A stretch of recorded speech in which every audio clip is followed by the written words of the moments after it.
Friends ఒకసారి ఇది వినండి. టీటీడీ డబ్బులు ఏదైతే వస్తాయో డబ్బులు 10% నుంచి ప్రైవేట్ బ్యాంకుల్లో జమ చేయకూడదు. రూల్ ప్రైవేట్ బ్యాంకుల్లో టీటీడీ డబ్బులు 10% నుంచి జమ చేయకూడదు. రూల్ ఇది చంద్రబాబు హయాంలో కమిషన్లకు కక్కుర్తిపడి చంద్రబాబు నాయుడు ఆదేశాలతో చంద్రబాబు నాయుడు గట్టిగా సిఫార్సు చేయడంతో 1300 కోట్లు ఎస్ బ్యాంక్ లో పెట్టి Chandrababu Naidu Yes Bank private bank లో 1300 కోట్లు పెట్టి మన ప్రభుత్వం వచ్చిన తర్వాత మన బోర్డు ఈ నిర్ణయాన్ని రీవిజిట్ చేసి ఎస్ బ్యాంక్ నుంచి ఆ డబ్బులు విత్డ్రా చేసి నేషనలైజ్ బ్యాంక్ లో డబ్బులు పెట్టింది. పెట్టిన 3 నెలలకు ఎస్ బ్యాంక్ కొలాప్స్ అయింది. ఇప్పుడు స్కామ్ ఎక్కడ? ఆ డబ్బులు తీసిన 3 నెలలకు ఎస్ బ్యాంక్ కొలాప్స్ అయింది. అందరూ కౌంట్ ఒకవేళ ఈ డబ్బులు ఎస్ బ్యాంక్ లో ఉంటే ఈ 1300 కోట్లు ఏమయ్యేది? మన యాది స్కీమ్. ఇప్పుడు మనం ఫ్యాక్ట్ చెక్ చేద్దాం దీని గురించి. నేను రీసెర్చ్ చేసి దాని ప్రకారమే చెప్తున్నాను. టీటీడీ తమ 1300 కోట్ల డిపాజిట్ను ఎస్ బ్యాంక్లో పెట్టింది 2017 నుండి 2018 మధ్యకాలంలో. అప్పుడు ఆంధ్రప్రదేశ్లో చంద్రబాబు నాయుడు గారి నాయకత్వంలో టీడీపీ ప్రభుత్వం అధికారంలో ఉంది. తర్వాత 2019 వచ్చేసరికి ఆ డిపాజిట్లు మెచ్యూరిటీ దశకు చేరిన సమయంలో టీటీడీ వారు అక్టోబర్ 30, 2019 ఎస్ బ్యాంక్ నుంచి మొత్తం 1100 కోట్లను విత్డ్రా చేసుకున్నారు.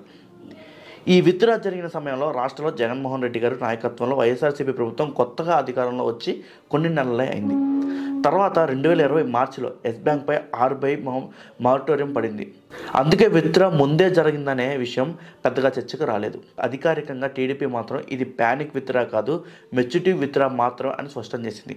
యాక్చువల్గా సాధారణంగా ఏ గవర్నమెంట్ ఉంటే ఆ గవర్నమెంట్ ఆ టైంలో ఆ గవర్నమెంట్ వాళ్ళకి నచ్చిన బ్యాంకులు డిపాజిట్ చేస్తుంది. అది కమిషన్స్ కోసం లేకపోతే ఇంకో కోసం అనేది మనం చెప్పలేము వాటికి.